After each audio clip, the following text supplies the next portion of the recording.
안녕하세요. 예수의 이름으로 문안 안 드립니다. 본 CD는 버지니아 애난델에 위치한 메시아 장로교회 방송 선교부에서 한세영 목사님의 설교 내용을 선교용으로 제작한 것입니다.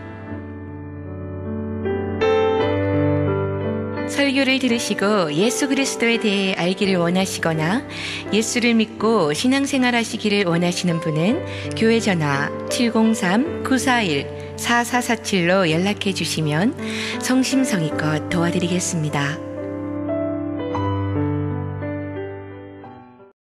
지난주는 하나님의 사랑에 대해서 살펴보며 은혜를 나누었죠. 에베소서 2장 4절로 5절 우리가 잘 아는 말씀인데요.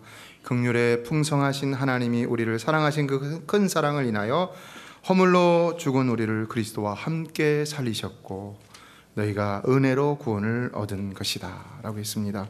성도 여러분, 바로 그 놀라운 구속의 사랑과 은혜가 오늘 이 아침도 여러분 가운데 강물과 같이 흘러넘치기를 주의 이름으로 축복합니다. 성도의 힘은 하나님 사랑의 힘인 것이죠. 그래서 지난 시간 전도도 먼저 영혼 사랑이 아니라 하나님 사랑이라고 말씀을 드렸습니다. 엄밀히 따져본다면 영혼 사랑은 내 사랑이라고 할 수가 있죠. 그러나 하나님 사랑이면 어떻겠습니까?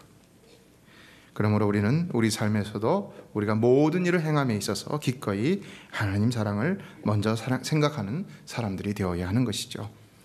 스코틀랜드의 헨리 러더라는 유명한 코미디언 겸 가수가 있었는데요.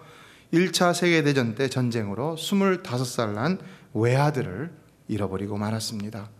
그래서 그만 신경쇠약증에 걸려서 병원에서 그에게 철저한 휴식을 권고했는데 모든 연애 활동을 멈추고는 해변으로 휴양을 가서 그곳에서 독서와 묵상을 하며 지냈다고 합니다.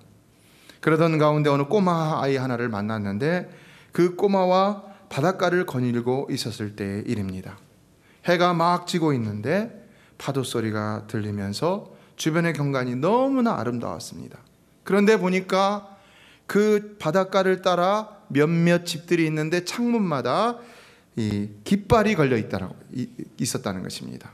그래서 소년이 궁금해서 이 어른인 로더에게 물어봤습니다. 아저씨, 저 집들에는 왜 깃발이 걸려 있는 건가요? 로더가 말했습니다. 깃발이 걸린 집은 그 집에서 아들을 전쟁터로 보냈다는 뜻이란다. 이 말을 듣고는 소년이 또 말합니다. 그런데 왜 어떤 깃발에는 은색별이 그려져 있고 어떤 깃발에는 금색별이 그려져 있나요? 로더가 말했습니다.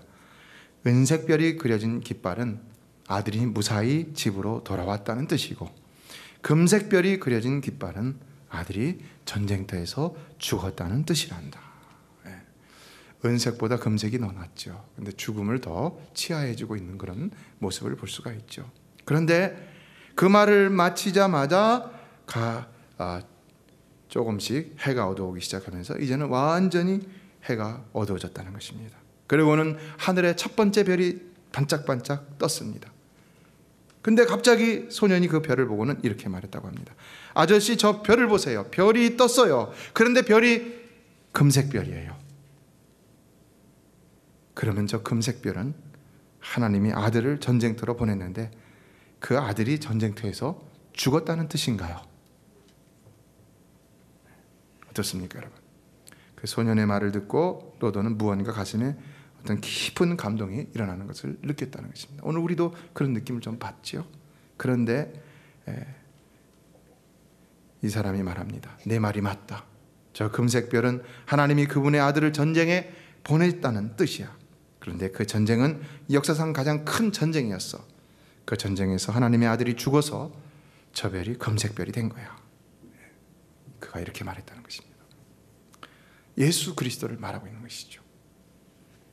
예수 그리스도라는 자신의 외아들을 보내셔서 영적 전쟁, 우리를 살리는 그 전쟁에서 죽게 하셨던 하나님의 사랑을 말하고 있는 것이죠. 그런데요, 바로 그때 정말로 기적 같은 일이 일어났다는 것입니다. 갑자기 그의 마음 가운데 깊고도 놀라운 평안이 임하더니 그토록 그가 고생하던 이 신경쇠약이 순식간에 치유되는 놀라운 체험을 하고야 말았다는 것입니다. 할렐루야. 복음에는 능력이 있는 줄로 믿습니다. 복음에는 치유의 능력이 있는 줄로 믿습니다.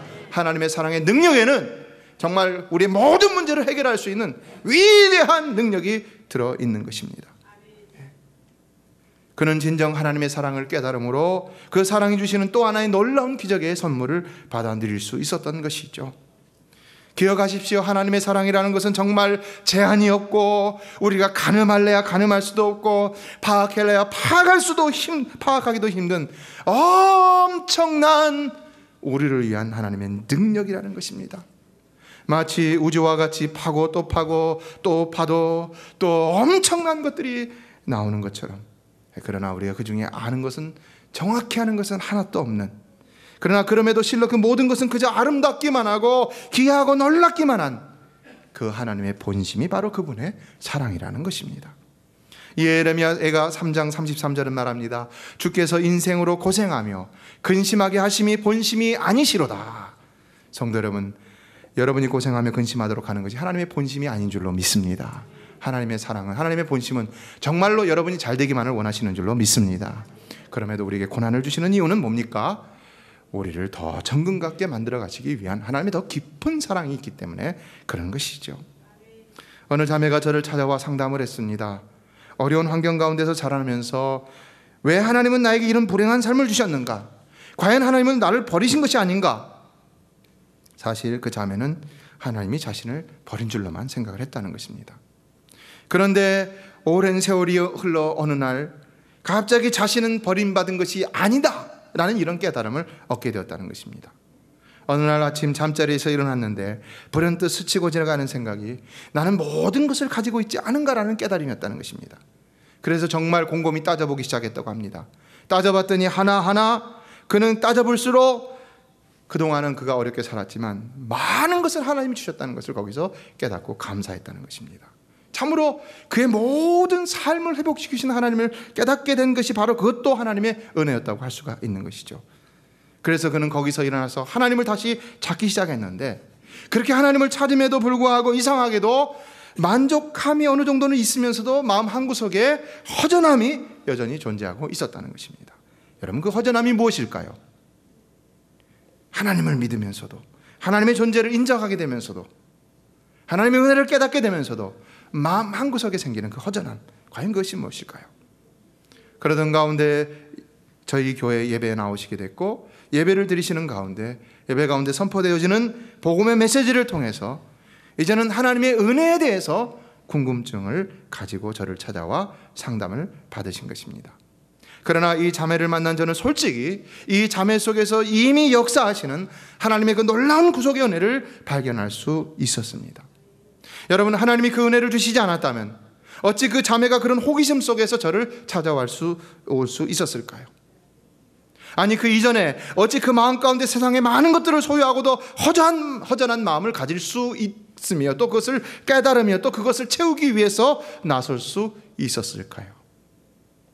모든 것은 다 그 자매를 구원으로 이끄시는 하나님의 은혜라는 사실입니다. 그럼에도 아직까지도 갈망함이 있다는 것은 사실 따지고 보면 더 큰 은혜인 것이죠. 그것은 바로 하나님이 그를 더 가까이서 만나고자 베푸시는 더 놀라운 은혜인 것입니다.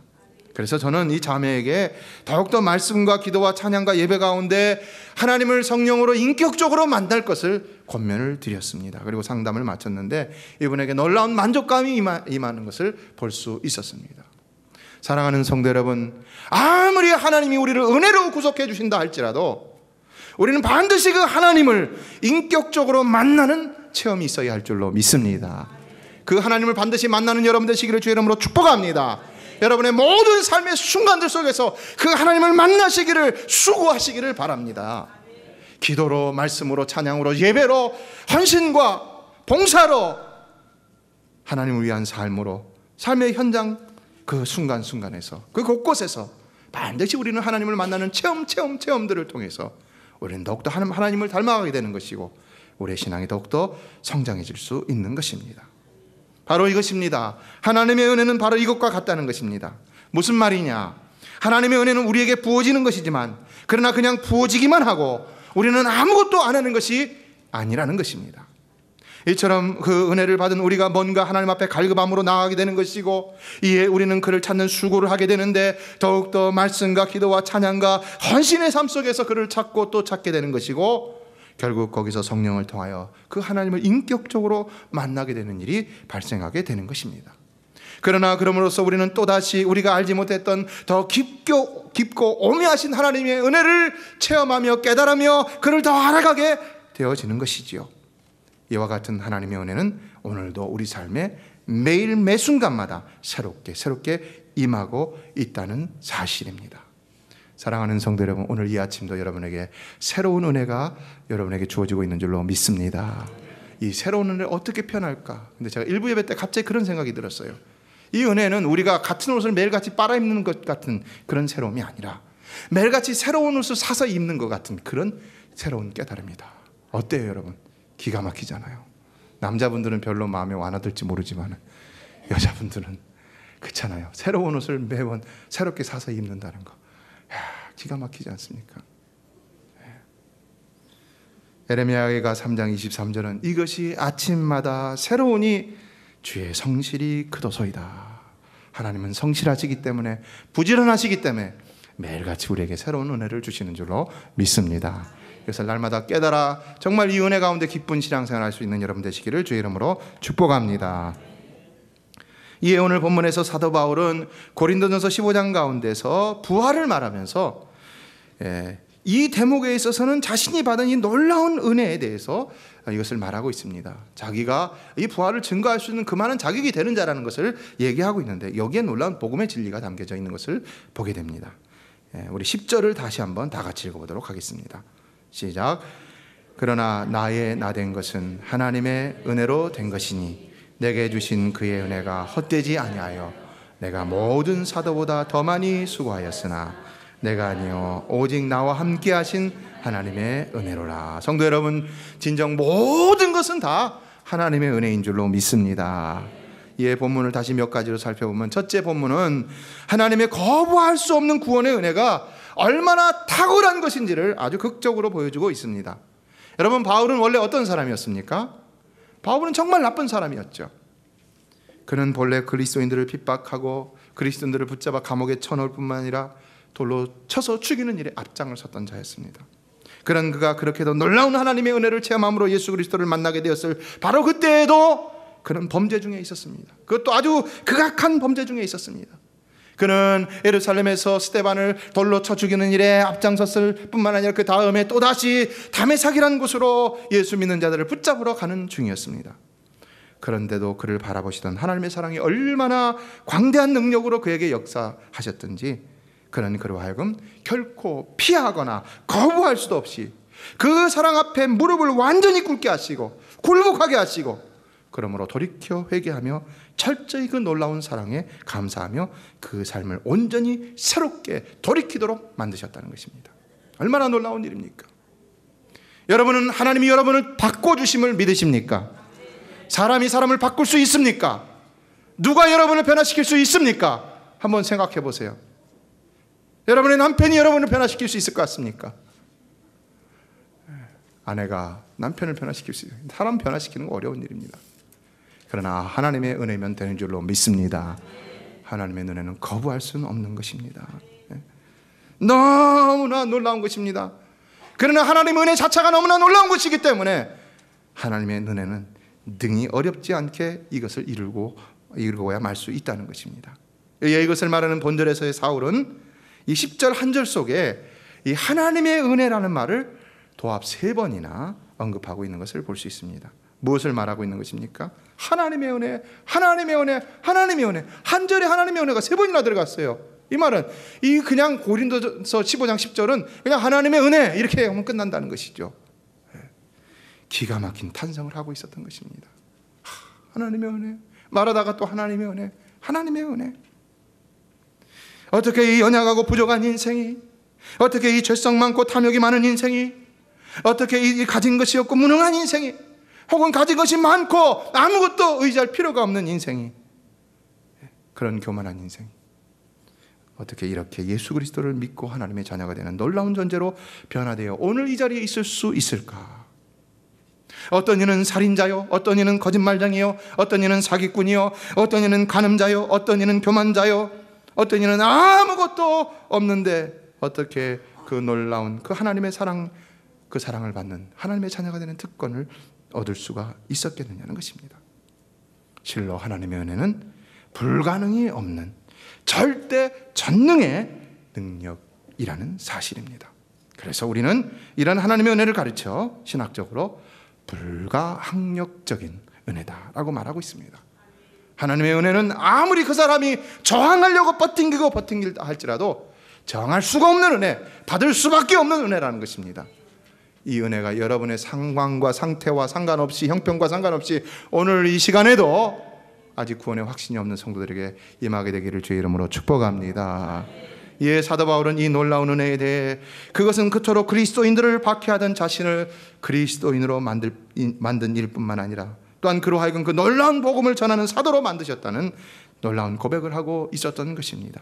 그래서 바울은 본문을 보면은 나의 나된 것은 이라고 말하면서 하나님의 은혜를 강조하고 있는 것을 볼 수 있는데, 킹 제임스 버전을 보면은 이것을 I am what I am 이라고 했어요. I am who I am이 아니라 I am what I am 이라고 했어요. 차이가 뭡니까? 나의 나된 것이 나의 누구 된 것이 아니라 나의 무엇 된 것이라는 것이죠. 나의 무엇 된 것. 지금 사도 바울은 내가 누구인가를 강조하는 것이 아니라 내가 무엇이 되었는가를 강조하고 있는 것이죠. 사실 그건 우리 신앙에 있어서 굉장히 중요한 것이죠. 왜냐? 우리는 하나님의 도구로서 살아가는 인생이기 때문인 것이죠.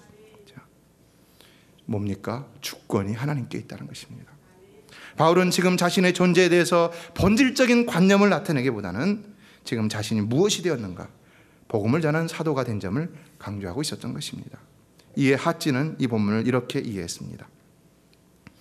하나님의 은혜가 나를 현재의 나로 만들었다. 만일 내가 그대로 있었다면 나는 계속해서 회방자와 핍박자와 포행자였을 것이다. 내가 지금 사도가 되어 내가 예전에 잔해했던 신앙을 전파하게 된 것은 하나님의 은혜 때문이다. 바울은 지금 자신의 과거의 모습과 현재의 모습을 함께 바라보며 이에서 비교할 수 없는 더욱 놀라운 하나님의 은혜를 고백하고 있었던 것입니다. 여러분의 과거를 한번 기억해 보십시오. 그리고 현재를 한번 비교해 보십시오. 하나님의 은혜가 얼마나 그 은혜가 크고 놀랍습니까? 여러분 인정하십니까? 인정하십니까? 네. 그러나 기억하십시오. 하나님 나라에서는 나라는 존재는 없다는 것입니다. 다시 말해 인간의 주권은 결코 없다는 것이죠. 오직 하나님의 주권만이 있는 것이고 그분의 주권적인 은혜만이 역사하는 것입니다. 이에 우리의 모든 것은 내 능력과 자격에 따라 이루어지는 것이 아니라 오직 그분의 은혜로만 이루어지는 것입니다. 여러분, 인간의 주권은 곧 인간의 자유의지를 말하는 것이죠. 그런데 하나님 나라에도 인간의 자유의지가 살아서 내 마음대로 판단하고 행할 수 있게 된다면 어떻게 되겠습니까? 그러면 우리도 또다시 아담과 하와와 같이 하나님 말씀에 불순종하는 일이 생길 수가 있는 것이죠. 물론 새 에덴은, 요한계시록에 나와 있는 새 에덴은 거기는 하나님께서 우리에게 더 이상 범죄할 수 있는 그런 환경을 주신 곳이 아니기 때문에 우리가 거기서 선악과를 따먹고 쫓겨난다는 이런 일은 다시 발생하지 않을 것입니다. 그러나 적어도 아무것도 그런 것이 없는 상태에서 하나님을 대적했던 자가 있습니다. 누굽니까? 사단 마귀인 것이죠. 우리도 그런 일이 있을 수가 있는 것이죠. 하나님이 우리에게 자유의지를 주실 것입니다. 그러나 그것은 제한적이고 온전히 그것은 하나님의 주권 아래 철저히 그 주권에 복종하는 자유의지일 뿐인 것이고 그 안에서 누릴 수 있는 행복일 뿐인 것이지 절대로 내 스스로가 주인이 되어 무엇을 할 수 있는, 내 마음대로 순종하거나 불순종할 수 있는 그런 자유의지는 아니라는 것입니다. 하나님 나라는 그러므로 인권이 아닌 오직 하나님의 주권, 바로 그 주권적인 은혜만이 역사하고 있는 것입니다. 이에 두 번째로 본문은 아주 중요한 말씀을 하고 있습니다. 뭘까요? 그것은 바로 그 은혜가 헛되지 아니하여 내가 수고를 많이 했다는 것입니다. 그 은혜가 헛되지 않아요. 내가 수고를 많이 했다는 것입니다. 그 은혜가 헛되지 않아서 내가 수고를 많이 했다. 내가 모든 사도보다 더 많이 수고했다. 그렇다면 다른 사람들은 은혜를 받지 못했다는 것인가? 아니죠. 이것은 다시 돌이켜보면 그가 다른 사람들보다 더 많은 은혜를 받았다는 말이 될 수 있죠. 왜 그렇습니까? 다시 뒤로 돌아가 보면 나의 나된 것이라는 말 속에서 우리는 충분히 찾아볼 수 있습니다. 뭡니까? 그가 고백했던 대로 죄인 중에 괴수로서 구원을 받았을 뿐만 아니라 또한 그런 자로서 또 놀라운 복음을 전하는 자가 될 정도로 다른 사람보다 더 많은 은혜를 입었다는 사실, 그것이 있다는 것입니다. 그랬을 때 그는 다른 사람들보다 더 많이 받은 그 은혜가 헛되지 않아 다른 사람들보다 더 많이 수고하게 되었다는 것입니다. 우리의 수고는 오늘 본문의 사도 바울처럼 우리가 은혜를 받은 만큼 하게 된다는 사실을 생각해 본다면 어떻습니까? 여러분, 그런 것이죠. 죄가 많은 곳에 은혜가 더한다고 우리가 남보다 더 추악한 죄인이 되었다고 해서 더 실망할 이유는 아무것도 없습니다. 하나님이 우리에게 더 큰 은혜를 주신다면 우리는 더 수고할 수 있고 더 존귀 있음을 받을 수 있는 줄로 믿습니다. 더 많이 은혜 받는 여러분 되시기를 주의 이름으로 축복합니다. 오히려 더 추악함에 임한 더 큰 은혜는 우리로 더 큰 수고로 하나님을 섬기는 자가 되게 하신다는 사실 속에서 우리는 더욱 소망을 가지고 앞을 바라보며 미래지향적으로 하늘나라의 백성으로 살아가는 자가 되어야 되는 것이지 자꾸 과거에 집착하며 살아가는 자가 되어서는 안 되는 것입니다. 여기 그 은혜가 헛되지 않아 내가 수고했다는 것은 또한 그 은혜는 반드시 뭘 낳게 된다는 교훈을 하고 있습니까? 수고를 낳게 한다는 교훈을 우리에게 주고 있죠. 은혜가 헛되지 않으니까 내가 수고했다. 은혜 이꼬로 수고라는 것을 우리에게 공식을 제공해 주고 있죠. 우리가 하나님의 은혜를 받은 자라면 반드시 그분을 위해 수고하는 자가 된다는 것입니다. 왜냐? 그 은혜는 헛된 것이 아니기 때문이라는 것입니다. 여기 헛되지라는 말을 아니한다는 말은 공허하지 않다, 내실이 없지 않은 이런 뜻이 있습니다. 우리를 구속하신 하나님의 불가항력적인 은혜는 반드시 우리를 열매를 맺게 하셔서 우리를 수고케 하셔서 반드시 하나님의 뜻을 이루어 가게 하신다는 것입니다. 그러므로 진정 그가 하나님의 은혜로 구원받은 자라면 그는 반드시 하나님을 위해 수고하는 자가 된다는 것입니다. 예배를 위해 수고하고 영혼을 위해 수고하고 교회를 위해 수고하고 그래서 봉사하고 섬기고 헌신하는 삶은 우리가 받은 하나님의 구속의 놀라운 은혜의 당연한 열매가 될 수 있는 것입니다.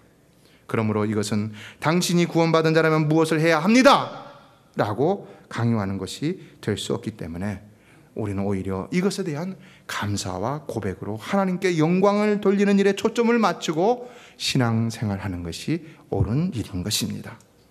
성도 여러분, 여러분의 적은 수고, 큰 수고, 적은 헌신, 큰 헌신, 그것은 다 여러분이 하나님의 은혜를 진정으로 받은 자라는 사실을 증거하고 있는 줄로 믿습니다. 여러분이 남들이 안 하는 꽃꽂이를 하는 것도요, 남들이 잘하기 힘든 차량을 운행하는 것도요, 화장실 청소를 하고 쓰레기를 나르고 지붕을 고치고 마당을 청소하고 또 친교실에 장식을 하고 또 여러 가지 살펴서 교회 안에서 참 하기 힘든 일들, 그럼 뭐 그렇게 해야 되나? 근데 나는 그렇게 할 수밖에 없어요. 왜요? 하나님이 내게 주신 은혜가 크기 때문이라는 것입니다. 그 은혜가 항상 여러분 가운데 넘쳐나시게 되기를 주의 이름으로 축복합니다. 헌금도요, 해라 해서 하는 것이 아니죠. 하나님께서 그에게 베푸시는 은혜의 분량대로 하는 것이죠. 그래서 은혜 받으면 하는 것이죠. 우리의 모든 수고와 헌신의 분량은 바로 하나님께서 우리 각자에게 베푸시는 은혜의 분량이라고 해도 과언이 아니라는 것입니다. 이에 어려움이나 고난이나 환난이나 더 큰 죄악 가운데서 구원을 얻은 더 놀라운 감격과 은혜를 누리는 사람들이 사실은 더 하나님 앞에 충성하고 헌신하게 되는 것을 볼 수 있습니다. 그러나 똑같은 상황이라도 더 많은 은혜를 깨닫고 누리는 사람도 더 하나님 앞에 충성하고 헌신하게 됨을 볼 수 있습니다.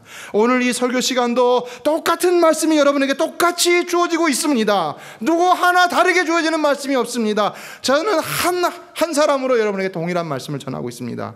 그런데도 이 가운데서도 이 말씀을 통해 더 많이 은혜를 받는 사람이 있는가 하면 그렇지 못한 사람이 있다는 것입니다.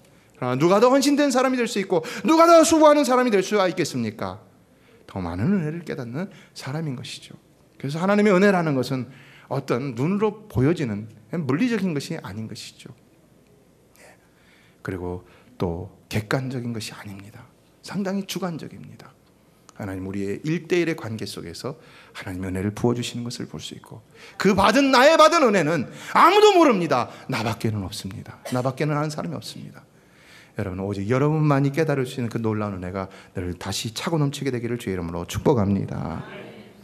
이처럼 하나님의 은혜와 인간의 수고는 함께 가지만, 그러나 그러면서도 인간의 수고는 반드시 하나님의 은혜로부터 나온다는 사실입니다. 따라서 우리는 행위로 구원받는 것이 아니라 하나님의 은혜로 구원받는 것이고, 이에 우리의 수고는 우리가 받은 구원의 은혜가 우리에게 있음을 증거하는 징표가 되는 것입니다. 그러나 셋째, 시편 126편 5절로 6절은 말합니다. 같이 한번 읽어볼까요? 시작. 눈물을 흘리며 씨를 뿌리는 자는 기쁨으로 거두리로다. 울며 씨를 뿌리러 나가는 자는 정령 기쁨으로 그 단을 가지고 돌아오리로다. 이것은 무엇을 강조하고 있는 것일까요? 본문은 다른 말 안 해요. 이것만 본다면은 이것은 분명히 인간의 수고만을 강조하고 있습니다. 바로 인간의 수고가 어떠냐에 따라서 무엇도 틀려진다는 것입니까? 열매도 틀려진다는 것이죠. 바로 인간의 수고가 어떠냐에 따라 그 결과는 완전히 다를 수가 있다는 것입니다. 그러므로 우리가 많은 좋은 열매를 거두기를 원한다면 우리는 반드시 본문에서 말씀처럼 눈물을 흘리며 씨를 뿌리고 일하기까지 열심히 수고하는 자들이 되어야 한다는 것입니다. 다시 말해, 은혜만 있고 수고는 없다면 열매는 결코 없을 수도 있다는 말이 될 수 있다는 것입니다. 그러나 그럴 수 있을까요? 오늘 본문의 말씀을 시편 126편의 5절 6절에 비추어서 해석한다면 과연 그 말씀이 어떤 의미가 될까요? 우리의 눈물을 흘리며 씨를 뿌리는 수고는 더 놀라우신 하나님의 은혜의 증거이기 때문에, 그래서 그 수고는 반드시 기쁨의 단을 가져오게 된다는 말을 하고 있는 것이죠. 여러분이 고난과 궁핍 가운데 눈물을 흘리면서도 주를 위해 행하는 모든 수고, 혹은 그것이 아닌 부유함과 넉넉한 가운데서도 남들은 모릅니다. 그러나 내가 눈물을 흘리기까지 행하는 그 수고, 그것은 바로 하나님의 은혜가 여러분 가운데 더욱 넘치도록 역사하시는 증거이기 때문에 여러분은 더욱 기쁨에 넘치는 열매를 가져오게 하신다는 것입니다. 따라서 구속받은 성도는 고난이 더할수록, 혹은 열심을 더 낼수록 더 많은 열매를 거두게 됨을 알 수가 있습니다. 이것을 두고 오늘 본문은 그 은혜가 헛되지 않는다고 이렇게 표현했는데, 이것은 아무리 하나님의 놀라운 구속의 은혜라도 헛되이 받는 사람들이 있다는 것을 얘기하고 있는 것입니다. 그래서 넷째, 고린도후서 6장 1절을 보면 이렇게 말씀하고 있습니다. 다 같이 읽어보겠습니다. 시작. 우리가 하나님과 함께 일하는 자로서 너희를 권하노니 하나님의 은혜를 헛되이 받지 말라. 성도 여러분, 우리는 하나님께서 우리에게 베푸신 그 은혜가 헛되지 않도록 늘 하나님께 순종하며 사는 자들이 되어야 할 줄로 믿습니다. 성령의 감화하심과 말씀의 선포에 순종하는 삶을 살아야 합니다. 하나님이 은혜를 주셔서 내 마음 가운데 행하시게 하시는 것이 있는데, 그것을 자꾸 내 사정과 내 감정과 내 형편으로 미루거나 거부해서는 안 된다는 것입니다. 여러분, 하나님이 그런 여러분의 사정을 모르셔서 그런 감동과 감화와 명령을 여러분에게 주셨겠습니까? 오히려 그런 것들을 할 수 없는 중에 하게 하실 때에는 하나님의 더 좋은 의도가 있다는 것을 우리는 깨달아야 되는 것입니다. 하나님 우리에게 그것을 통해 더 큰 복을 주시기를 원하시는 의도가 있다는 것입니다. 더 영적으로 우리를 더 성장하게 하시든지, 아니면 우리의 물질에 어떤 하나님 특정한 복을 주시든지 하나님의 계획이 분명히 있다는 것입니다. 로마서 4장 16절은 말합니다. 아브라함이 바랄 수 없는 중에 바라고 믿었으니 이는 내 후손이 이같으리라 하신 말씀대로 많은 민족의 조상이 되게 하려 하심을 인함이라 그랬습니다. 구원받은 자의 삶이 중요한 것은 바로 그 삶이 구원받은 증거일 뿐만 아니라 우리로 더 풍성한 하나님의 약속의 성취와 축복을 받아 누릴 수 있게 하기 때문이라는 것입니다. 그래서 사업도 이 약속을 믿고 더 하나님을 위해, 하나님 나라를 위해 열심히 일하는 자가 과연 복을 받는 것이고, 수고하는 자가 복을 받는 것이고, 주의 일도 더 열심히 충성하며 수고하는 자가 더 복을 받는 것이고, 그 삶도 더욱 거룩하게 살아가고자 몸부림치며 수고하는 자가 더 신령한 축복도 누릴 수가 있다는 것입니다. 저는 여러 훌륭한 목사님들, 또 큰 교회 목사님 밑에서 사역을 하면서 느꼈던 것은 목회도 열심히 해야 복을 받을 수 있다는 것이었습니다. 전도도 마찬가지입니다. 아무리 하나님의 은혜가 있지만 그래서 그 은혜가 하나님이 택하신 자는 반드시 구원하고야 마는 그런 섭리도 있지만, 그러나 그 은혜만 믿고 수곤하지 않는다면 진정 영혼을 구원할 수 있을까? 중요한 것은 우리는 그 은혜를 헛되이 받는 자가 되고야 만다는 것입니다. 그러므로 기쁨으로 단을 가지고 돌아오지 못한다는 것이죠. 그래서 구원은 은혜로 받고 열매는 순종으로 얻는 것이 바로 하나님 나라의 원리인 것입니다. 기억하십시오. 하나님도 그 모든 은혜를 우리에게 베푸시기 위해서 누구보다도 최선의 수고를 다하셨다는 것입니다. 하나님이 전능하시다고, 하나님의 은혜가 크고 그것이 능력이 있고 사랑에 무한한 능력이 있다 해서 아무 수고도 없이 우리를 구원하신 것이 아닙니다. 하나님은 우리 가운데 누구보다도, 아니 세상의 어느 크리스찬보다도 더 놀라운 수고를 하셨다는 사실입니다. 사도 바울이 자기가 이것도 하고 저것도 했다는 이런 표현을 했지만, 그러나 그 엄청난 고난보다도 하나님 더 큰 고난을 당하셨다는 것입니다. 그 수고가 바로 뭡니까? 예수 그리스도, 그의 모든 성육신과 또 비하의 삶과 그리고 고난, 수치, 모욕, 그리고 죽으심이죠. 예수 그리스도를 이 땅에 보내셔서 십자가에서 우리를 위해 못 박혀 죽으시기까지 그를 순종케 하시며 모든 수고를 아끼지 않으셨다는 것입니다. 그러나 그렇게 함으로써 끝난 것이 아니라 빌립보서 2장 9절로 11절을 보면, 오늘 우리가 교동문을 낭송했는데요, 이름으로 하나님이 그를 지극히 높여 모든 이름 위에 뛰어난 이름을 주사 하늘에 있는 자들과 땅에 있는 자들과 땅 아래에 있는 자들로 모든 무릎을 예수의 이름에 꿇게 하시고 모든 입으로 예수 그리스도를 주라 시인하여 하나님 아버지께 영광을 돌리게 하셨느니라 라고 했습니다. 사랑하는 성도 여러분, 성도의 수고와 순종에는 반드시 귀한 하나님의 축복이 있는 줄로 믿습니다.